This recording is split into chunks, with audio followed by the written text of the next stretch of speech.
Rasulih sallallahu alaihi wasallam usi nafsi wa iyyakum bitaqwallahi faqad fazal muttaqun fala tamutunna illa wa antum muslimun faqala ta'ala ya ayyuhalladzina amanu taqullaha haqqa tuqatih wa la tamutunna illa wa antum muslimun. Hadirin jamaah Jumat rahimani wa rahimakumullah. Semoga Allah merahmati kita, melimpahkan kasih sayang tak berhingga kepada kita hingga kita kembali kepada Allah Subhanahu wa taala dalam keadaan diringankan hisabnya untuk mendapatkan rahmat Allah Subhanahu wa taala di akhirat kelak insyaallah. Kita bersyukur pada Allah Subhanahu wa taala diberikan kesempatan hingga detik ini untuk berkehidupan, beriman dan membuktikan keberimanan kita dengan menunaikan ibadah Jumat berjamaah. Semoga Jumat kali ini diberkahi dan dijadikan oleh Allah Subhanahu wa taala sebagai Jumat terbaik di antara sekian Jumat yang telah kita tunaikan. Hadirin, tanpa terasa Jumat ini menjadi Jumat terakhir di bulan Dzulqa'dah, bulan ke-11 tahun 1445 Hijrah. Bukan sekedar Jumatnya, boleh jadi juga akan mengantarkan kepada penanggalan terakhir di bulan ini yang akan mengantarkan kita kepada awal di hari baru, bulan baru, yaitu bulan Dzulhijjah 1445 Hijriah. Ada catatan menarik dari Al-Imam Al-Bukhari yang dicantumkan dalam kitab sahih beliau, nomor hadis 969, yang catatan ini tersambung pada riwayat hadis sahih dari sahabat utama Abdullah bin Abbas radhiyallahu taala anhuma. Dari Nabi sallallahu alaihi wasallam satu kali beliau bersabda demikian, "Ma min ayyamin al-'amalu salihu fihinna ahabbu ila Allahi ay min hadhihi al-ayyam al-'ashr." Qala aw qila ya Rasulullah wala al-jihadu fi sabilillah. Faqala Rasulullah sallallahu alaihi wasallam wala al-jihadu fi sabilillah illa rajulun kharaja bimalihi wa nafsihi wa lam yarji' min dhalika bi syai'. Rawahul Bukhari. Sahabat Ibnu Abbas radhiyallahu taala anhuma menyampaikan satu riwayat hadis pesan agung dari Nabi sallallahu alaihi wasallam kala beliau bersabda satu kali, "Ma min ayyamin," tidak akan ditemukan perjalanan hari-hari, al-amalu salihu fihinna, saat amal soleh yang dikerjakan di hari-hari itu, ahabbu ilallahi, naik status menjadi sangat dicintai oleh Allah Subhanahu wa taala. Jadi bila kita menunaikan sholat di luar hari-hari itu, sholat kita benar secara rukun, ikhlas ditunaikan, maka berpeluang sholat kita diterima oleh Allah dan mendapatkan pahala, bekal untuk dibawa pulang ke akhirat. Tapi belum tentu sholat kita dicintai oleh Allah. Membaca Al-Quran di luar hari-hari ini boleh jadi dengan keikhlasan mendapatkan peluang pahala. Satu hurufnya 10 kebaikan. Bila sholat ditunaikan sekali selesai 10, berjamaah dikalikan 27, bila datang ke masjid dapat lagi tambahan 25 kebaikan. Jarak 1 ke 2, 2 ke 3, demikian seterusnya, itu setidaknya 500 tahun jaraknya. Bila ditunaikannya di luar hari-hari tadi, pahala untuk membaca Al-Quran setiap hurufnya 10. Bila berlatih dengan sungguh-sungguh dari yang tidak bisa mengucap terbata-bata, 2 kali lipat pahalanya, bisa 20 potensinya setiap huruf. Jangan dihitung 1, 2, 3 terlalu sedikit, melimpah untuk bekal kita kembali pulang ke akhirat. Tapi spesial di hari-hari ini, Berubah amalan itu bukan sekedar melahirkan pahala, tapi naik status menjadi bacaan Al-Quran yang sangat dicintai oleh Allah Subhanahu wa Ta'ala. Berbeda antara diterima dengan dicintai. Diterima, amal yang dikerjakan, artinya segala yang kita lakukan dari amal yang baik itu mendapat ridha Allah, yang dengan itu satu, ada keberkahan, ada pengaruh amal itu pada kepribadian kita saat di dunia, dan melahirkan pahala yang dibawa untuk ke akhirat.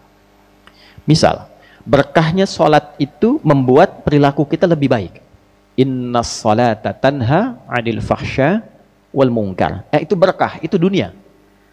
Jadi semakin kita melatih tangan kita dalam bertakbir, wajah kita tunduk, sampai kaki kita juga bersujud, dan taat pada ketentuan Allah, maka anggota tubuh yang dilatih dalam sholat ini itu akan digunakan dalam perilaku kita berdasarkan bimbingan Allah. Dibimbing ujung kepala sampai ujung kaki.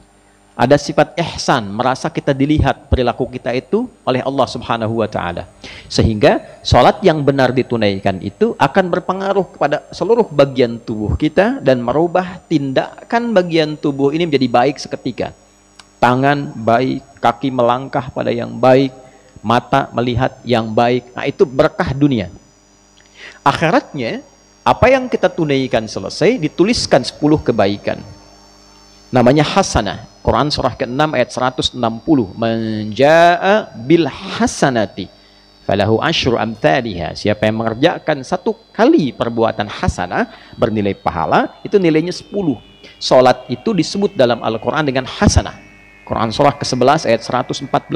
Aqimis salata tarafain nahar wa zulafan minal lail innal hasanati yudhibnas sayyiat. Salat-salat yang kita tunaikan itu disebut dengan hasanah. Diterima, ada berkah di dunia. Jadi salat bila banyak pun ditunaikan dengan sunnahnya, tidak merubah perilaku yang melakukan itu menjadi lebih baik, itu pertanda belum berkah salatnya. Walaupun gerakan-gerakannya benar, bacaan-bacaannya fasih, tapi tidak merubah pelakunya menjadi lebih baik, artinya belum berkah, belum benar sepenuhnya. Ada kekhusyuan yang hilang, ada pemahaman yang tidak nampak di dalamnya. Nah, dicintai itu konsekuensinya tambah itu.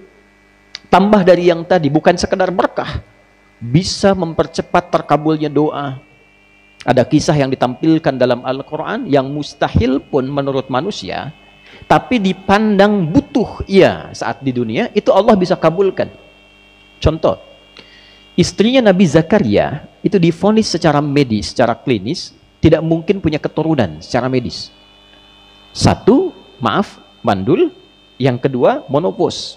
Secara klinis tidak mungkin, secara medis mustahil.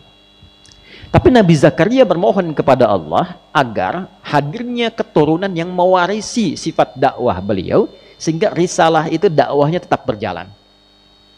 Dan dengan ketetapan Allah dikabulkan. Atas takdir Allah dikabulkan itu. Kapan saat dikabulkannya? Saat beliau menyampaikan doa itu dalam sholatnya. Itu ada di Al-Quran surah ketiga, misalnya Ali Imran di ayat 38 sampai 39. Hunalika da'a Zakaria rabbah qala rabbi habli min ladunka dzurriyyatan thayyibah innaka sami'ud du'a. Syahidnya ayat 39-nya, fanadathul malaikatu wa huwa qa'imun yusalli fil mihrab annallaha yubashshiruka bi Yahya. Dijawab doa itu saat dalam menunaikan sholat, dipanjatkan, sholatnya belum selesai. Jadi ketika satu amalan dicintai oleh Allah, walaupun belum tuntas amalan itu dikerjakan, seketika itu bisa mempercepat terkabulnya doa. Walaupun belum selesai. Nabi Zakaria itu masih berdiri dalam sholatnya, belum selesai sholatnya, baru selesai doanya. Seketika malaikat datang menyampaikan berita gembira, Allah mengabulkan doamu, akan memberikan anugerah keturunan, bahkan namanya diberikan oleh Allah Yahya. Yahya disampaikan dalam sholat, sholatnya belum tuntas. Nah, kita pun menunaikan sholat dalam berdiri, dalam hadis qudsinya itu ditunggu mau minta apa kita kepada Allah. Idza qala al-'abdu alhamdulillahi rabbil alamin, ketika hamba berkata alhamdulillahi rabbil alamin, qala Allah azza wa jalla, Allah menjawab dalam hadis qudsi, athna alayya abdi, hambaku sedang memujiku. Wa idza qala al-'abdu ar-rahmanir rahim, tadi yang pertama hamadani abdi, yang kedua idza qala al-'abdu ar-rahmanir rahim, qala Allah azza wa jalla athna alayya abdi, hambaku sedang menyanjungku. Wa idza qala al-'abdu maliki yaumiddin, qala Allah azza wa jalla majjadani abdi.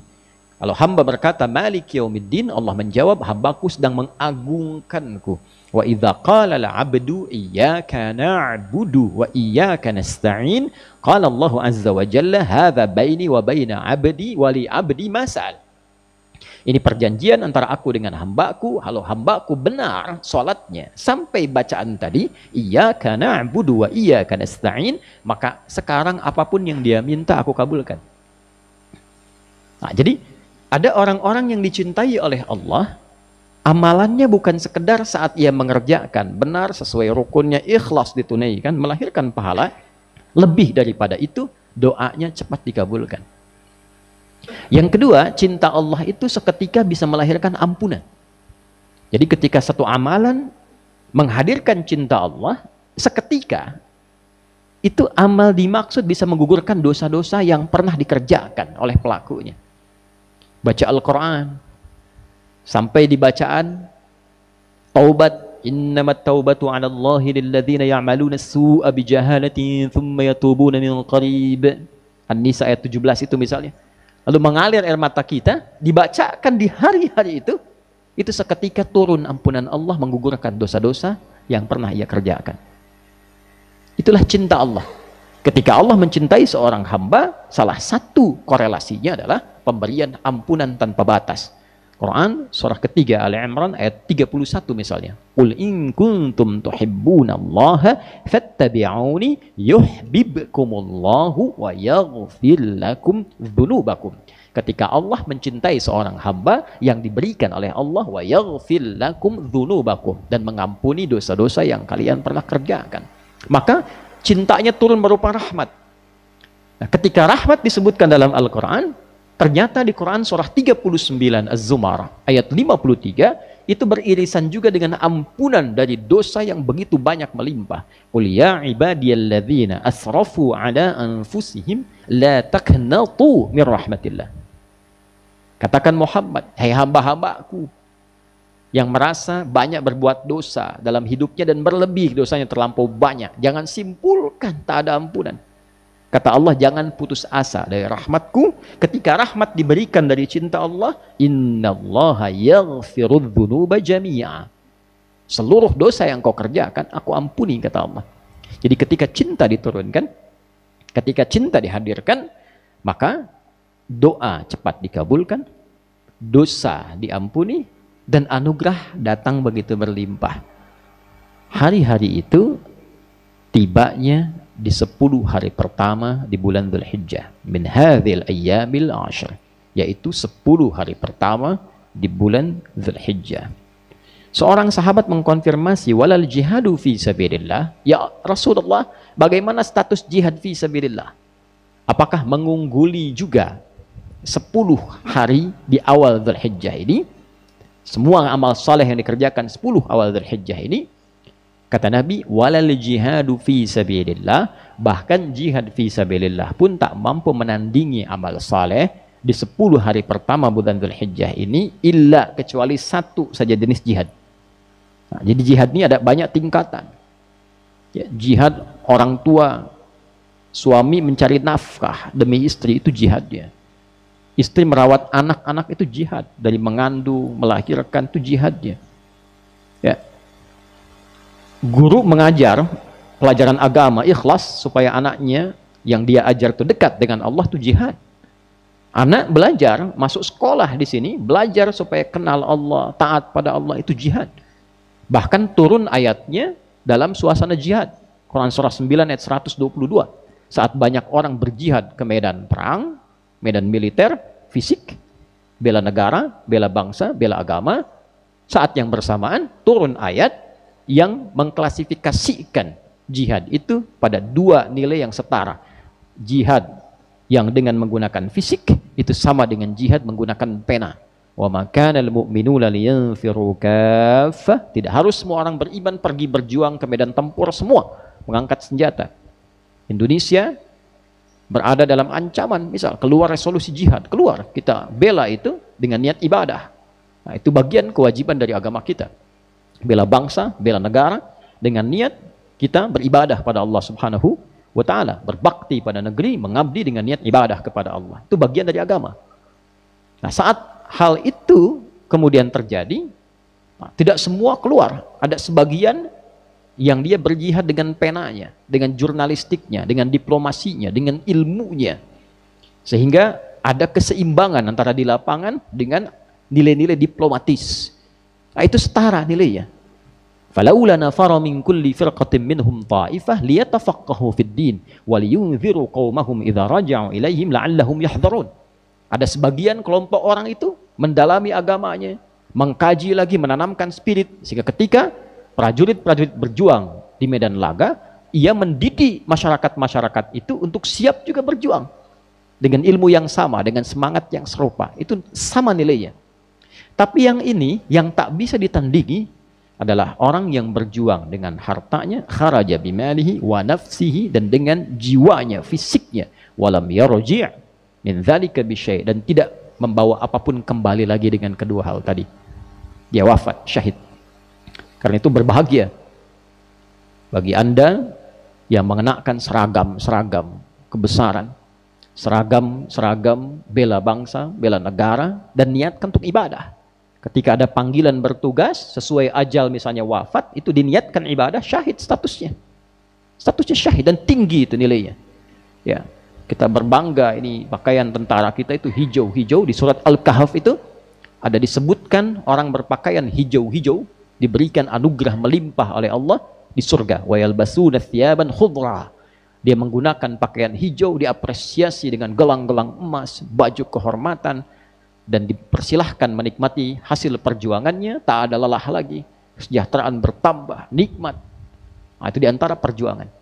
Nah, tidak ada tuntutan itu, maka Allah hadirkan semangat untuk meningkatkan amal saleh. Ramadan berlalu 30 hari. Setelah itu kadang kembali lagi ke asal mula. Mata melihat yang kurang baik lagi. Pikiran berpikir yang tidak baik lagi. Saat Ramadan tidak bertikai, setelah Ramadan saling bertikai. Sama muslim mencela, sama muslim menjatuhkan. Ya. Selesai Ramadan, korupsi marak lagi. Maka dihadirkan lagi untuk mengingatkan 10 hari. Seperti halnya orang-orang yang berhaji mendapatkan mabrur dari kata birrun, merubah menjadi lebih baik. Maka yang tidak berhaji diberikan kesempatan 10 hari berlatih beramal. Yang bila dikerjakan, amalan itu naik status, dicintai oleh Allah Subhanahu wa ta'ala, yang dengan itu berpotensi doa cepat dikabulkan, dosa diampuni, perbuatan berubah jadi baik, dan bila sudah baik, mudah bagi Allah menitipkan apapun yang bisa kita jadikan sebagai bekal ibadah. Kalau ilmu, cepat diberikan. Kalau harta, cepat didapatkan. Kalau kedudukan, tidak perlu diraih dengan sogokan. Kalau tenaga, dia melahirkan keberkahan untuk melakukan apapun yang bermanfaat dalam kehidupan. Itulah 4 poin yang bisa kita dapatkan.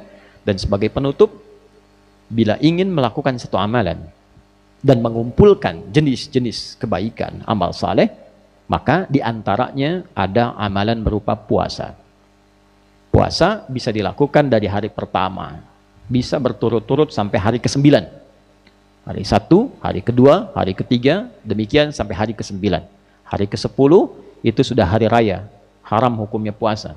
11, 12, 13 hari tasyrik, haram hukumnya puasa. Itu hari bergembira karena kita telah merasakan perubahan dalam kehidupan, jadi lebih baik, lebih enak, lebih tenang. Kita makan sebagai rasa syukur kita pada Allah, diberikan kesempatan hidup, telah merasakan perbuatan hidup, dan kita memakan pertama kali makanan halal dari hasil pendekatan kita kepada Allah, berjuang selama 9 hari. Mendekat untuk jadi lebih dekat, lebih mudah dikabulkan doa, lebih mudah untuk ibadah. Bahasa Arabnya disebut dengan kurban. Maka kita berkurban dalam arti berusaha mendekati Allah Subhanahu wa ta'ala dengan amal soleh kita. Maka siapa yang mampu berturut-turut boleh 1 sampai 9 hari. Siapa yang ingin tanggal 1 puasa, tanggal 2 istirahat, tanggal 3 puasa, boleh. Ya, silahkan karena redaksinya memperbanyak. Yang belum pernah puasa, 1 pun bisa banyak. Kalau sulit menunaikan, maka setidaknya tunaikan tanggal 9-nya. Dikenal dengan puasa Arafah, yang di Mekah wukuf berhaji, yang tidak berhaji puasa. Sama-sama merenung, sama-sama istighfar, sama-sama mengoreksi diri. Itulah sebabnya puasa Arafah bisa menggugurkan dosa yang pernah dikerjakan setahun yang akan berlalu, telah berlalu, dan juga mencegah setahun yang akan datang. Dosa-dosa kecilnya hilang, mencegah, bukan berarti menjamin dosa setahun itu hilang, tidak. Mencegah kita berbuat dosa dari hasil perenungan dalam konteks kita ibadah di hari itu. Semoga kita diberi kekuatan untuk memuliakan 10 hari pertama di bulan Dzulhijjah yang akan kita songsong insya Allah. Bila tidak ada perubahan, esok hari akan kita masuki. Dan tahun ini bila tidak ada perubahan, akan bersama-sama Idul Adhanya di Indonesia tanggal 10 Dzulhijjah. Boleh jadi bersamaan dengan 17 Juni di hari Senin 2024 Masehi. Semoga Allah memberikan kemudahan pada kita, kenyamanan pada kita untuk beribadah, merubah diri kita supaya bisa menjadi hamba dan pribadi yang lebih baik, dimuliakan oleh Allah, dan kembali dalam keadaan yang dekat dan ringan hisabnya di hadapan Allah Subhanahu wa taala. Barakallahu li wa lakum fil Qur'anil azim wa nafa'ani wa iyyakum bima fihi minal ayati wadh-dhikril hakim wa taqabbala minni wa minkum tilawatahu innahu huwas samiul alim. Ud'ullaha yastajib lana wa lakum jami'an.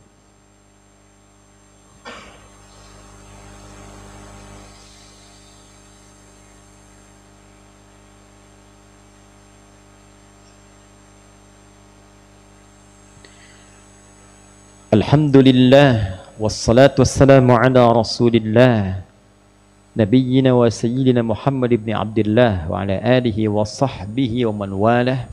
Nashhadu an la ilaha illallah wahdahu la syarika lah wa nashhadu anna Muhammadan abduhu wa rasuluhu alladhi la nabiyya ba'dah.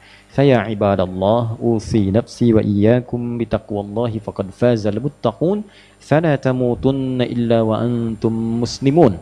Faqala ta'ala يا أيها الذين آمنوا اتقوا الله حق تقاته ولا تموتن إلا وأنتم مسلمون. وقال إن الله وملائكته يصلون على النبي يا أيها الذين آمنوا صلوا عليه وسلموا تسليما. اللهم صل وسلم وبارك على حبيبك الكريم رسولك المصطفى الأمين نبينا وسيدنا محمد وعلى آله وصحبه أجمعين. اللهم إنا نسألك بأسمائك الحسنى وصفاتك العلى الرحمن الرحيم أن ترحمنا بكمال رحمتك يا أرحم الراحمين. اللهم ارحمنا برحمتك يا أرحم الراحمين. اللهم ارحمنا بنور القرآن يا أرحم الراحمين ونور حياتنا بنور القرآن يا رب العالمين. واجعل القرآن صحيبا لنا في الدنيا ونورا لنا في الآخرة ونورا لنا في البرزخ وشفيعا لنا يوم القيامة يا أرحم الراحمين. اللهم ربنا لا تدع لنا في مقامنا هذا ذنبا إلا غفرته ولا هما إلا فرجته ولا دينا إلا قضيته ولا مريضا إلا شفيته ولا حاجة من حوائج الدنيا والآخرة فيها لك رضا وفيها لنا الصلاح إلا قضيتها يا أرحم الراحمين. اللهم كرمنا في بداية ذي الحجة يا أرحم الراحمين ووفقنا بالعمل الصالح يا رب العالمين وكرمنا برحمتك يا رب العالمين. اللهم احفظ بلادنا أندونيسيا واجعلها بلدة طيبة وأنت ترضاها واحفظ أمراءها يا أرحم الراحمين واهدهم صراطك المستقيم ليخفف حسابهم يوم القيامة يا أرحم الراحمين. اللهم احفظ علماءنا واجعلهم مخلصين لك الدين وحدنا يا الله وجنبنا من التفرقة. اللهم يا خير الناصرين اللهم انصر إخواتنا في فلسطين. اللهم زد قوة المجاهدين في فلسطين واحفظ المسجد الأقصى وارزقنا الفرصة لنصلي في مسجد الأقصى قبل مماتنا يا أرحم الراحمين. واجعل أحياءهم مجاهدين في سبيلك وموتاهم شهداء وألحقنا معهم في رحمتك مع الذين أنعمت عليهم من النبيين والصديقين والشهداء والصالحين وحسن أولئك رفيقا. ربنا آتنا في الدنيا حسنة وفي الآخرة حسنة وقنا عذاب النار. وصلى الله على سيدنا محمد وعلى آله وصحبه أجمعين. وآخر دعوانا سبحانك اللهم ربنا وبحمدك نشهد أن لا إله إلا أنت نستغفرك ونتوب إليك والحمد لله رب العالمين. عباد الله إن الله يأمر بالعدل والإحسان وإيتاء ذي القربى وينهى عن الفحشاء والمنكر والبغي